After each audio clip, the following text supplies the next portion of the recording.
What's up YouTube, it's Zando's TCG here, and thanks again for watching our TCG deck profile video on my channel. Today we're gonna check out Blacephalon with Naganadel. That's right, this deck is doing incredibly well in Japan, and we're gonna get all these cards in Lost Thunder. So we're gonna check out an amazing deck list that got second place at a huge tournament in Japan, so you already have a big knowledge of what this new archetype will look like. So just to go straight into this deck, we'll be running the main attacker. It's going to be Blacephalon-GX. We talked about it before on the channel, and it is actually a fantastic attacker. It has the attack Mind Blown. They dish out 50 damage for every energy you decide to put in the Lost Zone. I know you cannot get or recover energies from the Lost Zone, but who cares? We're gonna run a ton of energies in this deck anyhow, and it can dish out an endless amount of damage. Let's say you just decide to put 2 energies in the Lost Zone. That's already 100 damage which you can deal. Pair that with things like a Choice Band and stuff, you're gonna hit for a lot of damage, and this is endless because we're gonna have energy acceleration by our side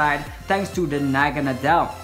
Naganadel here has the charge up ability, which states once during your turn you can just attach 1 energy from your discard pile to this Pokemon. Why is this good? Well, because we're gonna have a lot of cards that can just put energies in the discard pile. Think about Ultra Ball, Mysterious Treasure, Acro Bike, you name it. We're gonna put those energies in the discard, get them back immediately, have some energy acceleration, and those energies equipped to the Naganadel we can just put them in the Lost Zone thanks to the Mind Blown attack of the Blacephalon-GX.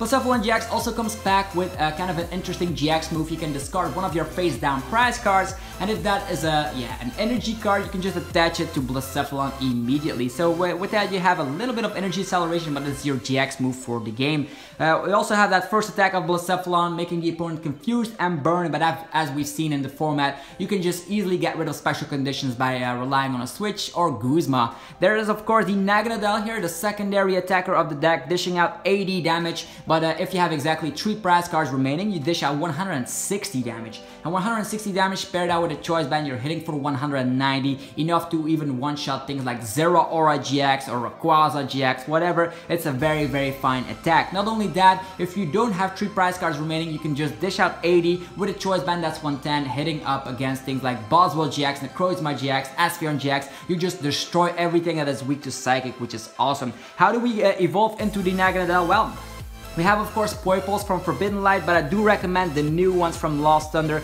These are the ones with the attack Eye Opener. Eye Opener is an interesting attack. It's actually town map revolved in an attack which lets you put your face down prize cards upside up, which means you have complete knowledge of what is priced and what prize cards you're gonna get next. So that is a very, very fine attack, way better than the poison attack that the other one had from the Forbidden Light set.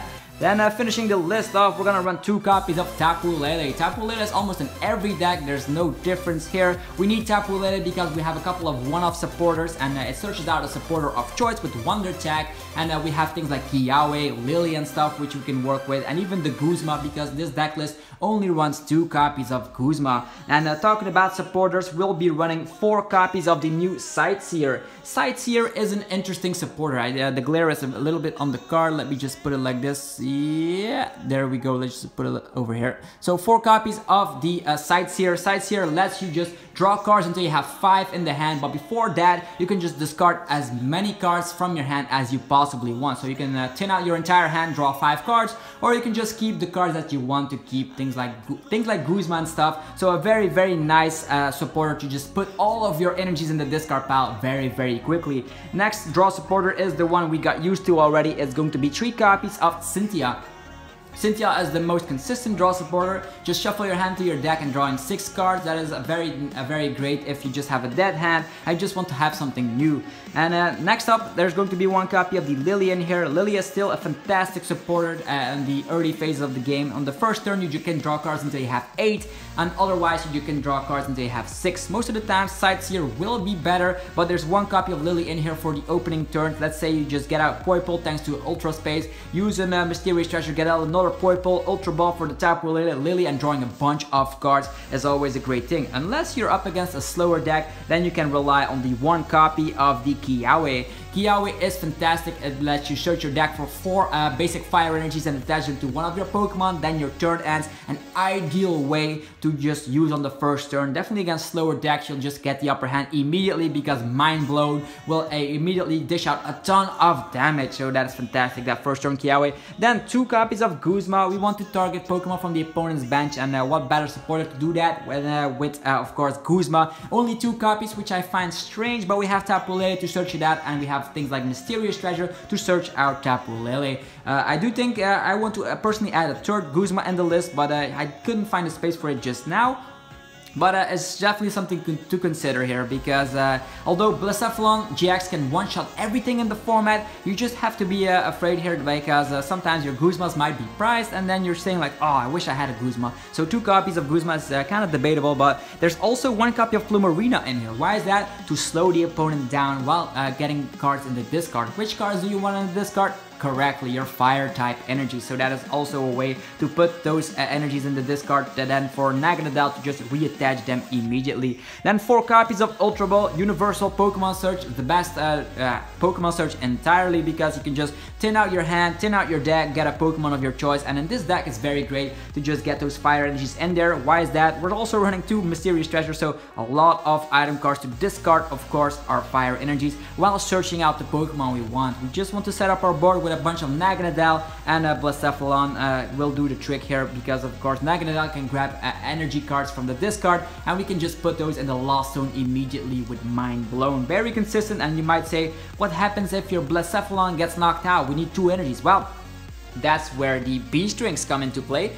Beast Ring is very great. If the opponent has 4 or 3 prize cards remaining, we can rely on Beast Ring and attach 2 basic energies from our deck straightly to one of our Ultra Beasts. And seeing as both our main attackers are of course Ultra Beasts, we can just rely on that. It's very fine to just put a bunch of energies onto your field, and just then you have endless amount of power with Mind Blown. It's always amazing to draw into those Beast Rings, so that's why there's 4 copies of that in the deck. Not only that, we have even more draw power. Even though it's not a supporter, it is an item card, and it also draws a lot of cards. We have Acro Bike. It lets you just look at the top 2 cards from your deck. You can discard 1 card you find there and put one of those cards in the hand. So it's a very great way to dig into your deck even faster if you just want to have that Beast Ring quickly enough, and that's why there's 3 copies of that in there. Again, it discards your fire type energies, which is very great in this deck, as if I haven't mentioned it already. I mentioned it a bazillion amount of time. Getting fire energies in the discard is a key, so that's why Acro Bike is a fantastic item card in this deck. Be careful of Garbodor though, but